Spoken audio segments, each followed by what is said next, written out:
ግብር ነበር። በዚህ ጨዋታ ላይ 4 ቀይ ካርዶችን ተመልክተናል። በኦንዤ በኩል 2፣ በሊል በኩል 2 ተጫዋቾች በቀይ ካርድ ወጥተዋል። ሌንስ ደግሞ ኒስን 2-0 አሸንፏል።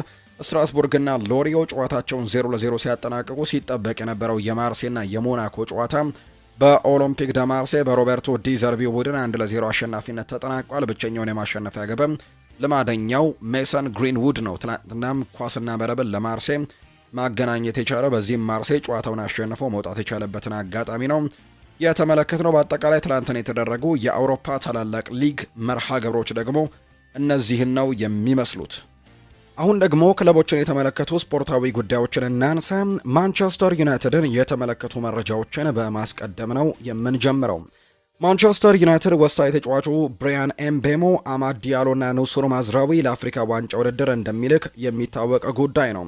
ፊፋ ክለቦቹ እንግዲህ ተጫዋቾቹን ለአፍሪካ ዋንጫው በዛሬው ዕለት እንግዲህ የመልቀቅ ግዴታ እንዳለባቸው አስታውቋል። ማንቸስተር ዩናይትድ በዛሬው ዕለት ከቦርንመዝ ጋር የሚጫወት ሲሆን ተጫዋቾቹ መሳተፋቸውን እስካሁን እንዳልተረጋገጠ ነው ዘገባዎች የሚያሳዩት።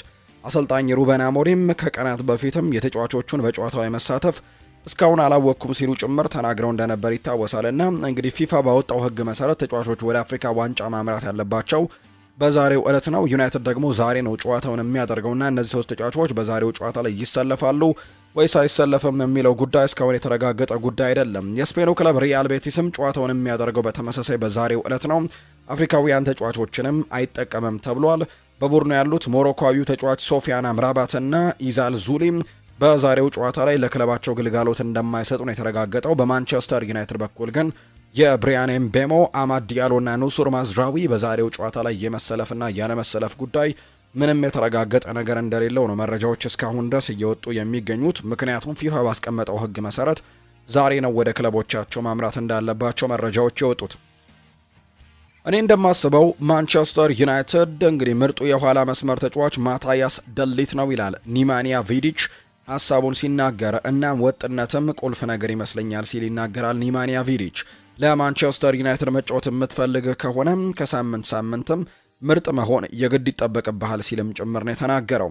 አንድ ጨዋታ ላይ ጥሩ ሆነ፣ 2 ጨዋታዎች ላይ ግን መጥፎ መሆን የማያስኬድ አካሄድ ነው ሲልም ጭምር ኒማንያ ቪዲች ተናግረዋል። የሩበን አሞሪም የዚህ ሲዝን ዓላማ በአውሮፓ ውድድር ለመሳተፍ የሚያስችለውን ቦታ ይዞ ማጠናቀቅ ይመስለኛል ሲልም ጭምር ነው ኒማንያ ቪዲች የተናገረው። ሌላኛው ቪዲች ያነሳው ሀሳብ ስለ አይደን ሄቨን ነው። እንግዲህ ሪዮ በሌኒ ዮሮ ላይ በጣም ተደስቷል። ለእኔ ግን ማንም ዝግጁ ያልሆነለት ተጫዋች አይደን ሄቨን ነው ሲል ጭምር ይናገራል። ምንም ድራማ ሳይሰራና ፍርሃት ሳይሰማው በአንድ ኳስ መስመሮችን የሚሰብር ተጫዋች ነው።